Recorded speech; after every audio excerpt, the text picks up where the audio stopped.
When you're starting out in PPF or window tint, it can be a little confusing to figure out what kind of slip solution you're looking for. So today I'm going to go for a bunch of different options, common things we use within the industry, so give you a better understanding on how to make your own slip solution or what slip solution you might be looking for. So first things first, lots of different slip solution products out there. Dawn dish detergent or Sunlight dish detergent has been around for years. It's still a go-to for a lot of people. Some benefits of this, it's super cheap. I mean, it's a couple of squirts in a liter bottle. This is designed to remove oil, grease, all of that stuff, which is why they use it in oil spill areas to get it off of wildlife and animals, because it works really well. This will also remove cheaper coatings, which are more defined as, say, a spray coating. It's going to remove waxes, polishes, any of that stuff you don't want on your paint prior to PPF. A lot of PPF people will also use this as a clay bar lube, or at least a portion of their clay bar lube for that specific reason. Another one we have that's super popular, Johnson & Johnson baby shampoo. It's a very popular product. It's not quite as cheap as Dawn dish soap. I prefer this personally for when I'm using it. You tend with PPF to put your squeegees in your mouth, and Dawn dish soap is awful tasting. I wouldn't say this is good, but it doesn't taste as bad as Dawn dish detergent. You can buy this at Walmart. I don't have any success with the cheaper brand, like the Walmart brand or the Superstore brand or whatever your cheap brand may be where you are. So I always just buy the Johnson & Johnson because I find the other ones don't quite have the same amount of slippiness, for lack of a better term, in them. This is my go-to. Use whichever you like. I do also quite like CarPro Immogel. This is another slip solution that CarPro makes. They have their own paint protection film. I do like it. I like the smell of it. I like the tack of it. The problem I have with this, I don't know if it's me specifically or the bay that I work in, it's a very consistent temperature in my bay. It's always 21, 22 degrees. It can get a little humid. I do have a big glass door, so it tends to get hot in the afternoon. I find with CarPro Immogel, no matter how much I use, it's always a little bit too tacky to where it leaves a little bit of silvering on certain edges. If I use enough that I think I need of this product to where I don't get any silvering, then I get chicken skin because it's too slippery. I really like the tack when I need it, but it doesn't work for me. I've even tried mixing the two and I still have the same issue, so I don't use it. The next big one a lot of people use, especially if you're an XPEL installer, because you can get this readily easy, is installation gel. XPEL makes their own. It's pre-mixed. You don't have to do anything with it. There is also products you can buy now where you can make up your own gel. It's becoming more popular for window tint. A couple things to keep in mind. You're not going to have much fun if you use this on big panels. Sometimes it tends to tack on itself. So you have to be very careful. Anytime you go to reposition this stuff, you kind of got to lift the piece to make sure nothing's tacked and then reposition. Your hands are also going to be very important when you use this stuff, because if you push too hard, it's going to pre-tack. You're going to get a ton of silvering, a ton of glue marks.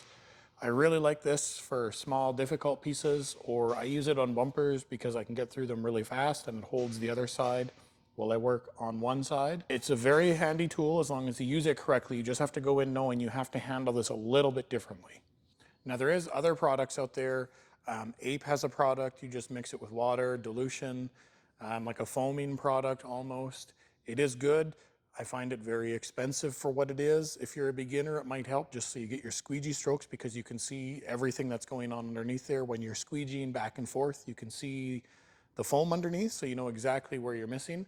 It is a good tool if you want to learn with it. Once you get a little better, I don't think it's necessary. Just use what you're comfortable with. So now that we have kind of covered what everything is, now we can go over some dilution ratios. So for this, I'm going to specifically cover baby shampoo because that's what I use. The dilution ratio should be similar with dish soap. You'll just need to adjust according. So when you're a general basic rule, if you're using distilled water, for every 1 liter of distilled water you have, you're going to put in 2 pumps of baby shampoo. Now this is a general rule. You're going to need to adjust this. If it's colder, use less. If it's hotter, use more. If you're high humidity, you might need to use more. So you do have to finagle with it. There's no perfect ratio for everyone. Plus, you might like to work a little bit more slippery, use a little bit more tack solution. You might like to work a little more tacky because you're quick and you can get through things faster. All of that's got to be accounted for. If you're going to use tap water, it's similar, but there is minerals within the tap water, so you might have to use a little bit more soap to get the same result.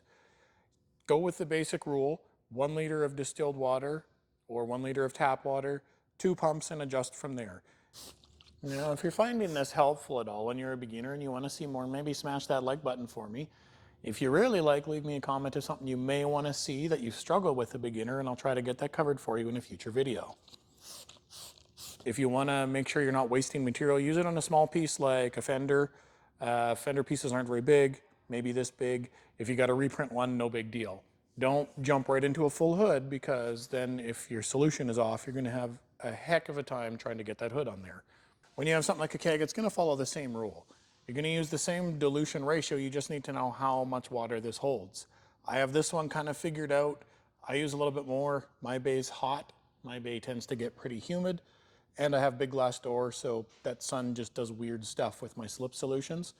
So generally, I'll fill up to, say here, which is about 6 liters of water. I run about 14, 15 squirts in there, which is a little bit more than what's the standard ratio is, but that works for me. I get through my jobs quick and I don't have a ton of silvering, and if I do, it's really easy to fix. If I do have weird issues, it's probably because I'm trying to rush through something, which you shouldn't. If you're a beginner, don't rush. Work fast by working slow. What you're going to look for when you have your slip solution is you just need enough soap in there to break the surface tension.